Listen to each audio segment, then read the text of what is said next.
I've gone through many controllers in my Switch's lifetime, like the hoary Split Pad Pro to the Nitro Deck from Cracked, a personal favourite of mine, as well as docked mode controllers like third-party wired ones to get me out of a jam, to the official Pro controller. All of them bring a unique quality to the table, and it's got me through many hours of gaming. Then I stumbled across the PowerA Fusion Controller for the Nintendo Switch. A $200 controller that claims to be a professional controller that allows you to play your way. What's the most expensive controller like on the Switch? Let's find out. To start, the presentation of the packaging exudes a prestigious, high-quality look. The glossy embossed base slides out of the bottom to reveal the PowerA Fusion carry case, which contains the controller itself, a mappable Pro Pack, swappable control sticks, an alternative faceplate to switch the color of the controller, and a 3-meter braided charging cable. The carry case is a molded foam exterior that can fit all components of the PowerA Fusion inside it, including the additional faceplate. It's presented well, and it made me feel like I was getting the quality I paid for, so we're off to a great start. The PowerA Fusion's customization ability is the strong selling point of the controller. You can swap both sticks out for longer bases and remove the mappable Pro Pack and cover it with a smaller cover plate, allowing the controller to be more in line with Nintendo's very own Pro controller.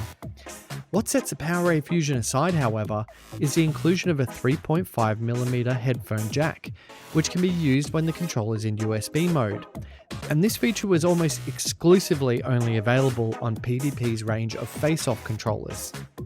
Gamers can now change between USB mode and Bluetooth with the flick of a switch, and even in Bluetooth mode, you're able to turn the system on from sleep mode, which I didn't even know was unavailable on most third-party controllers until I was researching for this review.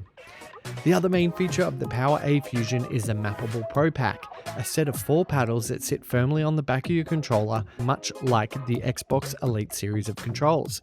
I have used mappable back buttons before in games like Fortnite and Nintendo World Champions NES Edition, and when used correctly, they can certainly up your game.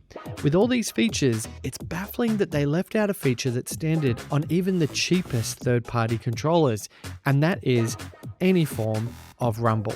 For the premium price point, one would assume the inclusion of basic rumble at least. The controller also features smooth gyro controls, and they seem to be fairly responsive and accurate. While all these features sound great on paper, how does it feel in execution when it's in the palm of your hands?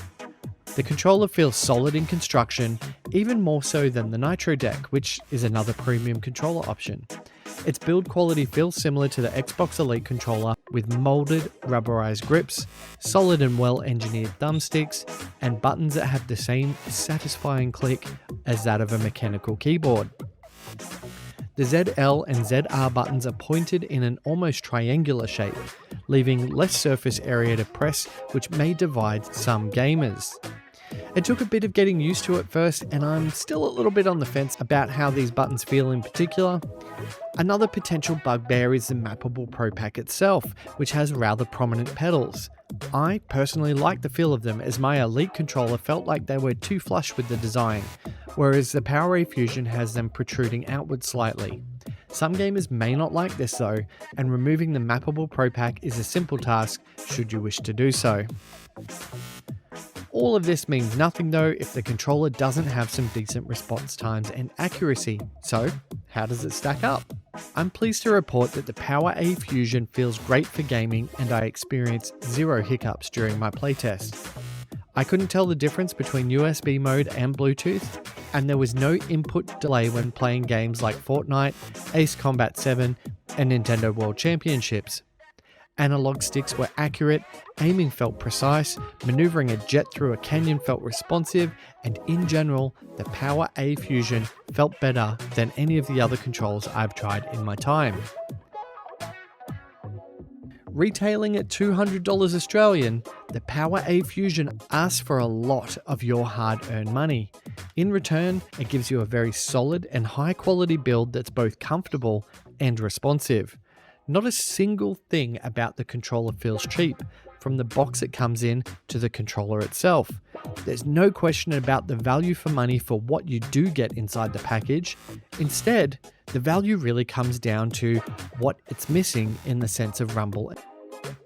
Despite this, I felt like the PowerA Fusion is a controller that's all about you as the gamer, giving you the freedom to switch out sticks and packs to customize to your comfort. For me, there's no going back to regular controls. The PowerA Fusion is the best controller for my needs, and I personally think it's quite amazing. So, what's it like? The PowerA Fusion is like the Nintendo Pro controller crossed with the Microsoft Xbox Elite V2. I award it an 86 out of 100.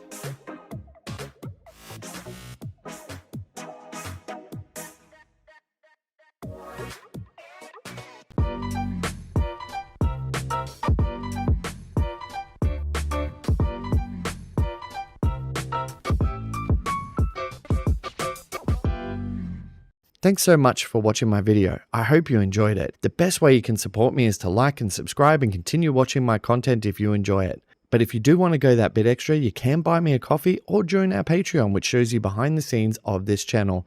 Thanks again.